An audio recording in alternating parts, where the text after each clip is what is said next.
We are back on the budget V8 Hotrod build, and this time I'd like to get the body to frame mounts done, just to locate this body in exactly the right place.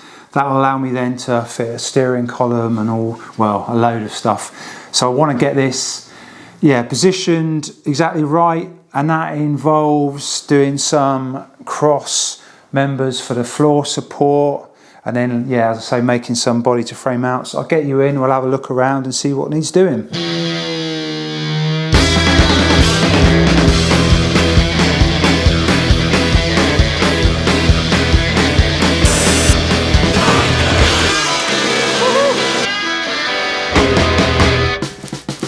We made the recessed firewall last time. That means we know exactly where the body needs to come in relation to the engine, or as far forward as it can go.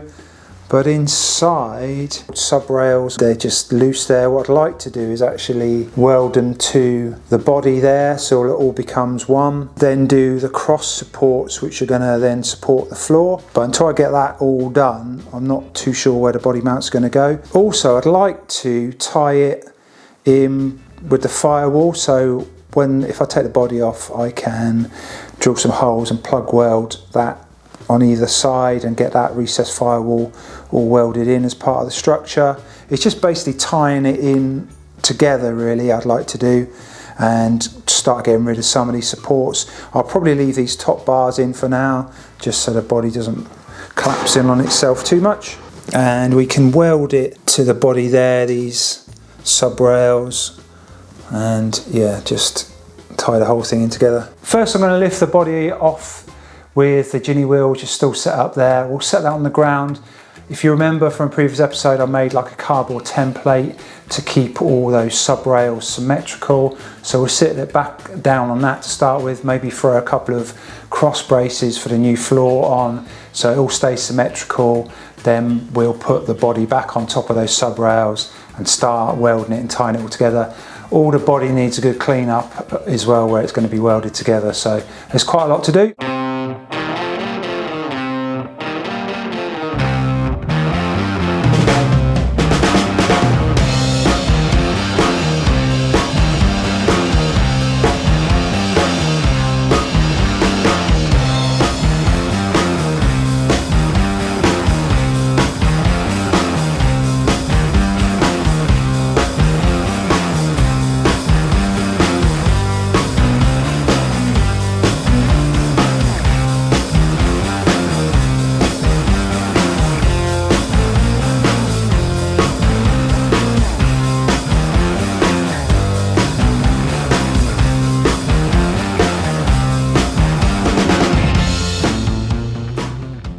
Got all these holes drilled out there to plug weld and give it a clean off. Obviously prepared the metal there. I did the inside as well. I'm not sure if you could tell, but I used my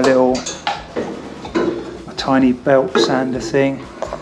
So, you can see in there. So it's all cleaned up on that side. Even cleaned up the recessed firewall. Got a bit of weld through primer, brace on the inside and a little bit on the firewall. Just protect it for a bit longer.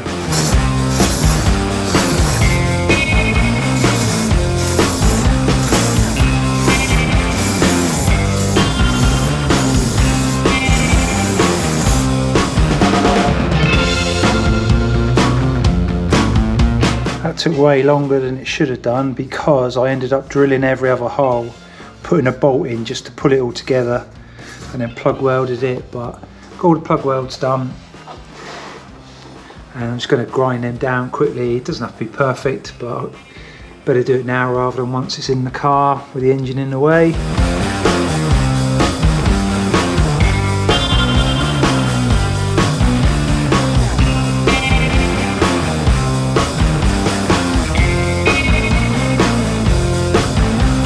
Just roughly ground down those welds.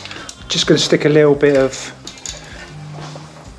direct to rust primer, it's black, just to stop any flash rusting. It doesn't have to be perfect, but this bit, once it goes back on the frame, I'm not going to be able to obviously get to this bit very well because the engine will be in the way. Giving it a wipe down as well.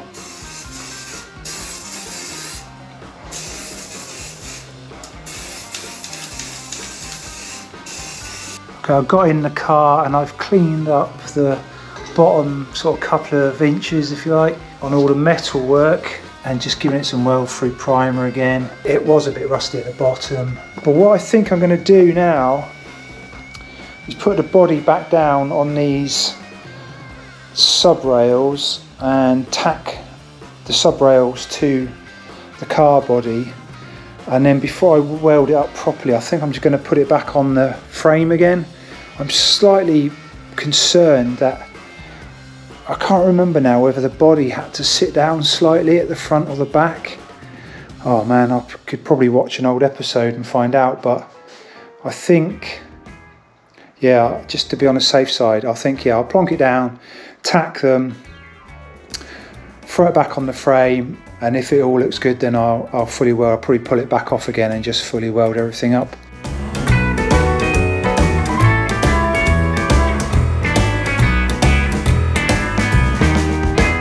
It may not look like I've done much, but I have spent hours with this body, tweaking, pushing, pulling, clamping everything. I kind of packed out that bit to keep that equal to this side. There's clamps everywhere. That initial cross brace I put in was wrong, so I cut that because that part had to go out there quite a bit. So anyway, I've got a new cross brace.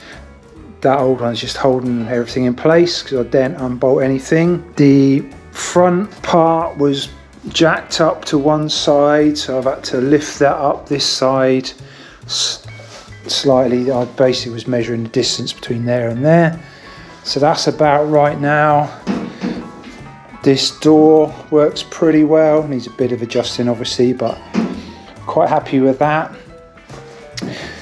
This part of the body, if I just put this block that squeezes into the rear frame cross member, I'm really happy with that. That is bang on in the middle, so that's coming together. However, on the other side, I had to move the whole of the rear of the body forward because it wasn't lining up that side. So I cut all these welds that were holding the body together in this framework, and I've just slid that body forward. It's not quite perfect. I reckon this one's maybe just 5mm back, but that is pretty much as far forward as I can get this to go.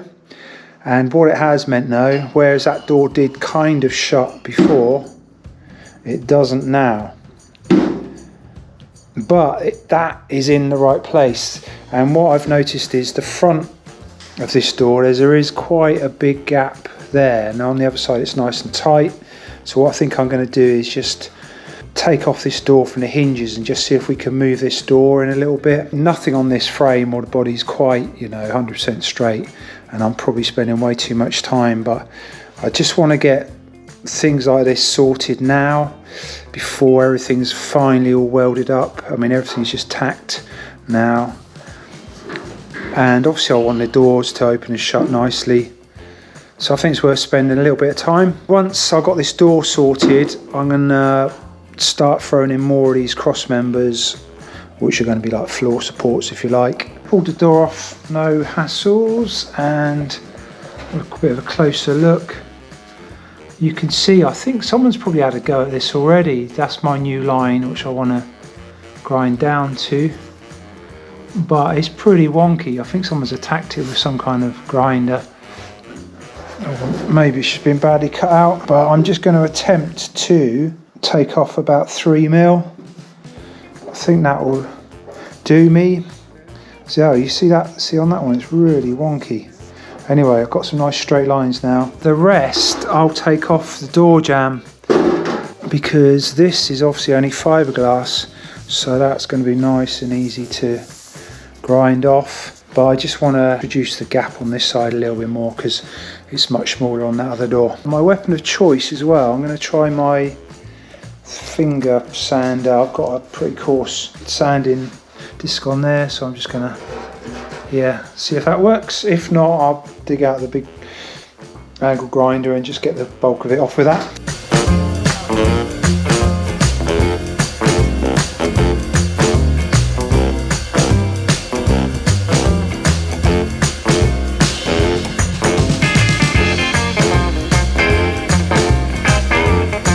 pretty pleased with that. Yeah, it looks nice and neat. Straight onto the line. I mean, way better than what was there before anyway. So I'll whack the hinges back on and we'll offer it up, see how it looks. Well, that quickly snowballed, and I've had the door on and off 2 times, and I've spent a couple of hours at least, maybe more, sanding down this fiberglass on this door to get both doors to fit properly. So let's have a quick look, because I'm quite pleased with the result. There was a big gap there before on this driver's door, and yeah, fits really nicely. The door does drop a little bit, but pretty good, way better than it was before. As I say, I took this door off twice, so I ground these down a little bit just to bring this door into the body that side. So nice panel gap there. The other problem is, yeah, where I've really had to take a lot of fiberglass off this. There's a few little pinholes, but there's so much fiberglass work that's going to need doing on this. I can touch all that up. The drinker's side, yeah, I mean that gap there wasn't bad before, and I've had to take a load of fiberglass off here as well. You can see, yeah, a couple of places it's gone right through. It's got a bit thin, but I can touch all that up. And this door moves around a hell of a lot, so it kind of drops. The other thing with this door is as well, I'm going to need to do a bit of metal work at the bottom because it's mangled up, if you can see that. Yeah, it's all battered there. The door sort of comes down quite nicely and then whoop, bananas out. So I should probably cut that back and then just weld along that edge and get it nice and straight. Anyway, that's got me back to kind of square one, but I'm happy now that this body is working in the right place. And I think the problem was this side of the body overall was longer than the other side. So I made up the first couple of little mounts, just drilled a hole. Going to utilise a couple of the holes that are in the frame already. There's the one for the other side. Just going to go in there. Just going to weld those on to start with. And then I'll move on to the front ones, I think. These ones I can actually tie into the heavier sub rails, if you like. So that'll be a sort of stronger fixing at the front of the body there, which will be good because obviously the front is going to take the most kind of impact, if you like. And I'm planning to do 2 in the front.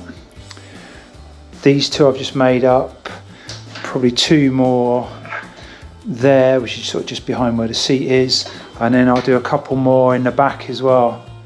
So there's going to be like 8 body mounts, which I think is going to be plenty for this little hot rod.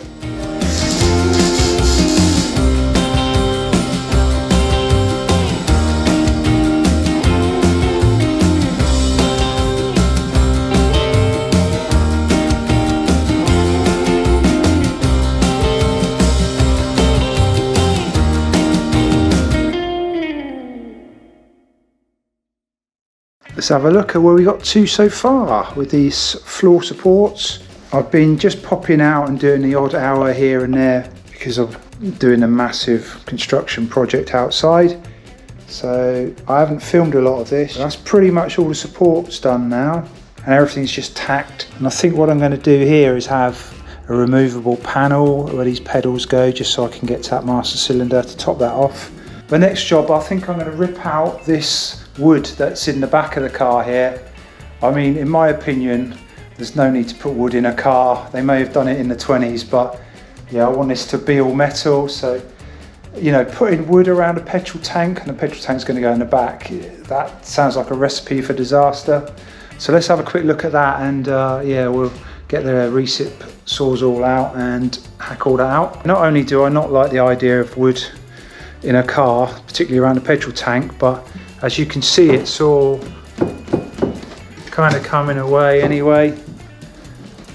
So I think we'll rip all this out, and then we still need to weld our new support rails to this rear piece of metal, which is fiberglassed in there. and it's pretty rusty, and the fiberglass is kind of coming off this even. I might end up replacing this piece of metal. Cut a couple of things here, but I think this is all just going to pretty much rip out now. It says. Not quite sure what year this was built originally with using this fiberglass back end, but there's like quite a lot of flathead screws. I mean, surely there's ones there and this one here. I mean, that's pretty old school. Screws removed, let's try it again.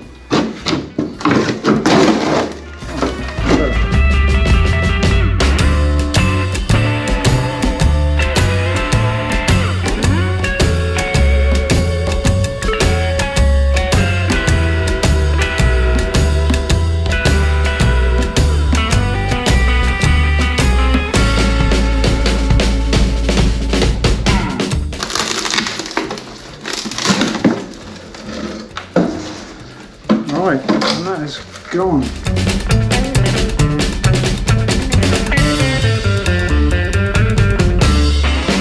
So that is the pile of wood and rusty metal that came out of the back, and we can actually see what we're dealing with now. This was my temporary brace I welded in some time ago, and also this allows me to think about a fuel tank.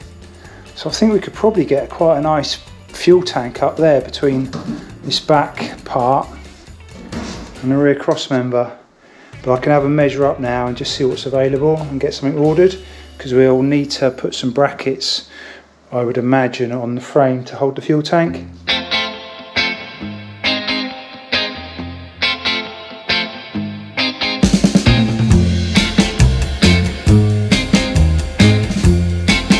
Okay, let's see how far we've got to so far.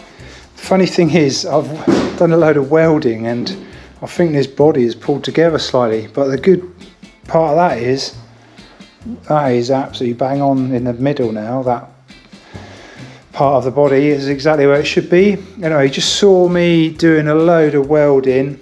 I thought I'd do what I could from above. It's much easier to weld. Don't look too closely at these welds, but they're super strong and it's all going to be ground flat because the floor will obviously go in there. Put that cross brace, I dug out the old rotten thing that was in there, got a new cross brace across the back there, and yeah, I've kind of like welded it to the firewall and in the front there, but I did have a thought, actually, a little light bulb moment, that when my floor goes in, my floor is going to sit on top of these obviously, and rather than welding these supports into the side rails, I thought if the floor was going to lay in there, maybe I can weld like all the sort of 3 bits in one go. Maybe I can weld them all together, save me sort of welding twice, because if I weld that, probably have to grind it back, then the floor will sit in. So I'm thinking I'll leave any more welding on the top side for now.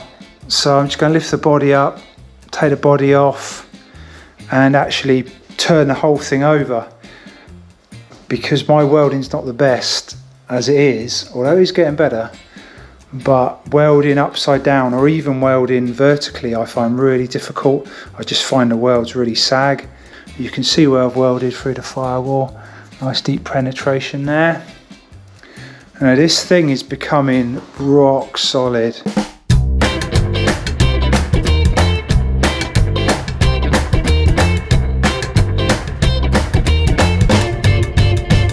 You've just seen me flip the body over and you can get a good look at what is being created now from the underneath. It looks really good from this side. Now I'm just going to weld everything I need to while I've got it upside down. I'm sure it won't be the very last time I have it, this way up. But for now, I'm just going to get all this new metal welded in, and so we can flip it back over again and it'll all be super strong then. I mean, it's pretty strong as it is now.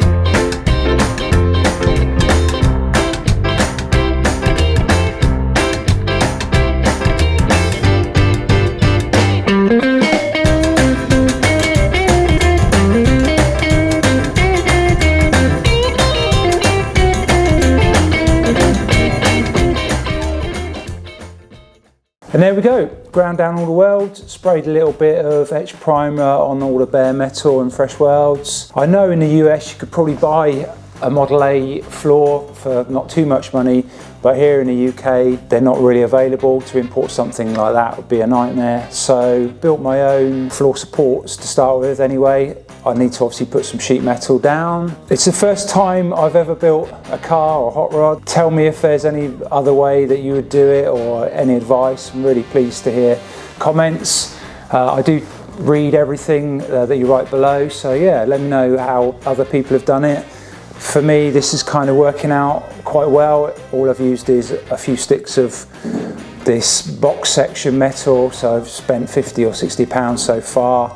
Sheet of metal is, you know, another 30 pounds. It's quite labour intensive, but it hasn't actually cost me too much money to get to this stage so far with the floor. Does mean I can keep lifting the body on and off, and next I'll probably tackle something like the steering, because I know exactly where the body's going to sit now. But I just want to thank you all for watching. If you haven't already, don't forget to hit the subscribe button. You can find us on Facebook and Instagram. We have merchandise. We have these Cobweb Garage logo t-shirts, and we've really shipped these all around the world. I've sent them to Australia, New Zealand, to the US, all over Europe. So yeah, we really appreciate your support, and you can find them. I'll put a link below, and we'll see you on the next one. Okay, cheers.